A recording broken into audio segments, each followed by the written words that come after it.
Hi guys, drop shipping related videos కోసం వీడియోని like చేసి సబ్స్క్రైబ్ చేసుకోండి. మీకు డ్రాప్ షిప్పింగ్ రిలేటెడ్గా ఎలాంటి డౌట్స్ ఉన్నా కింద కామెంట్ చేయండి. Okay guys, let's start the video.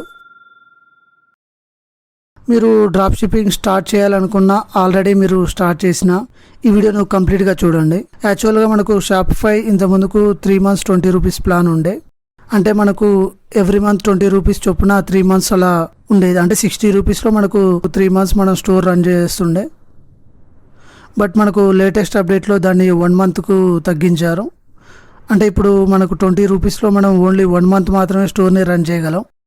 మనకు 1 month దాటిన తర్వాత మనకు అమౌంట్ అనేది కట్ అవుతుంది. మనం ఏ ప్లాన్ అయితే చూస్ చేసుకుంటామో ఆ ప్లాన్ అమౌంట్ అనేది మనకు డెబిట్ అవుతుంది ఆటోమేటిక్గా. ఒకసారి సెట్టింగ్స్ ఓపెన్ చేయండి. అందులో ప్లాన్లోకి వచ్చేసి ఇక్కడ బిల్లింగ్లో చెక్ చేసుకోండి మీ బిల్లింగ్ డ్యూ ఎప్పుడు ఉందనేది.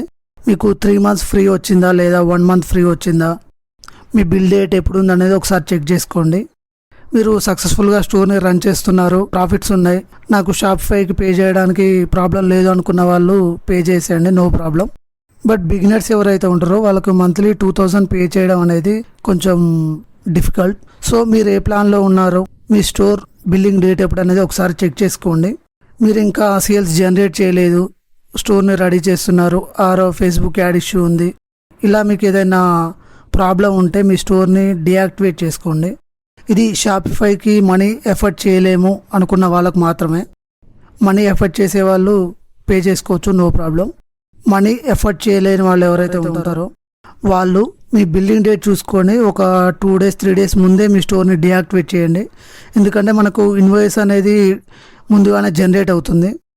సో మీరు 2-3 days ముందే మీ స్టోర్ని డియాక్టివేట్ చేసుకోండి. లేదు ఇన్వాయిస్ జనరేట్ అయింది ఆల్రెడీ అనుకుంటే మీరు మీ బిల్లింగ్కి ఏ పేమెంట్ మెథడ్ ఇచ్చారో ఆ పేమెంట్ మెథడ్లోకి వెళ్ళి, లైక్ యూపీఐ ఇచ్చుంటే మీ యూపీఐ యాప్లోకి వెళ్ళి ఆటోపేని డిజేబుల్ చేయండి. నెక్స్ట్ రిమూవ్ కూడా చేసేయండి. లేదా కార్డ్ ఇచ్చుంటే మీరు ఏ బ్యాంక్ రిలేటెడ్ కార్డ్స్ ఇచ్చారో ఆ బ్యాంక్లోకి లాగిన్ అయ్యి కార్డుకు ఉన్న ఆటోమేటిక్ సబ్స్క్రిప్షన్ని కూడా ఆఫ్ చేసుకోండి. సో దట్ మీకు అమౌంట్ అనేది డెబిట్ అవ్వకుండా ఉంటుంది. ఇన్వాయిస్ జనరేట్ అయిన తర్వాత మీకు మీ స్టోర్ డియాక్టివేట్ చేసినా కానీ మీకు అమౌంట్ కట్ అవుతాయి.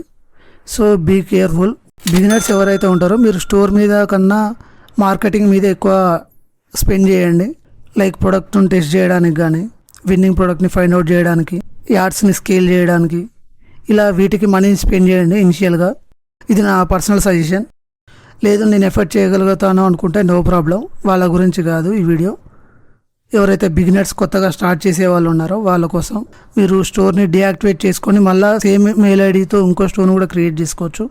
ఓకే, నెక్స్ట్ మీరు షాపిఫై రిలేటెడ్గా ఏదైనా యాప్స్ని యూజ్ చేస్తున్నా ఆ యాప్స్ అమౌంట్ కూడా మీకు ఇక్కడ యాడ్ అవుతుంది. మీరు షాపిఫైలో ఏమైనా సబ్స్క్రిప్షన్ యాప్స్ని యూజ్ చేస్తుంటే దాని రిలేటెడ్ అమౌంట్ కూడా మీకు ఇక్కడ యాడ్ అవుతుంది. సో ఒకసారి చెక్ చేసుకోండి. సెట్టింగ్స్లోకి వెళ్ళి బిల్లింగ్లోకి వెళ్ళండి. ఇక్కడ మనకు సబ్స్క్రిప్షన్స్ అని ఉంటుంది. ఇందులో మీ సబ్స్క్రిప్షన్స్ ఏమైనా ఉన్నాయా, లైక్ మీరు షాపిఫైలో యూజ్ చేసే యాప్స్ ఉంటాయి కదా, అందులో కొన్ని పెయిడ్ యాప్స్ ఉంటాయి. సో అలా వాటికి కూడా అమౌంట్ అనేది డెబిట్ అవుతుంది ఆటోమేటిక్గా. సో అలా మీకు ఏమన్నా ఉన్నాయా అనేది చెక్ చేసుకోండి ఒకసారి. మీరు అఫోర్డ్ చేయలేని అనుకుంటే స్టోర్ని డియాక్టివేట్ చేసుకోండి. ఓకే, ఇలాంటి డ్రాప్ షిప్పింగ్ రిలేటెడ్ వీడియోస్ కోసం వీడియోని లైక్ చేసి ఛానల్ని సబ్స్క్రైబ్ చేసుకోండి. మీకు డ్రాప్ షిప్పింగ్ రిలేటెడ్గా ఏమైనా డౌట్స్ ఉంటే కింద కామెంట్ చేయండి, రిప్లై ఇస్తాను. Thank you.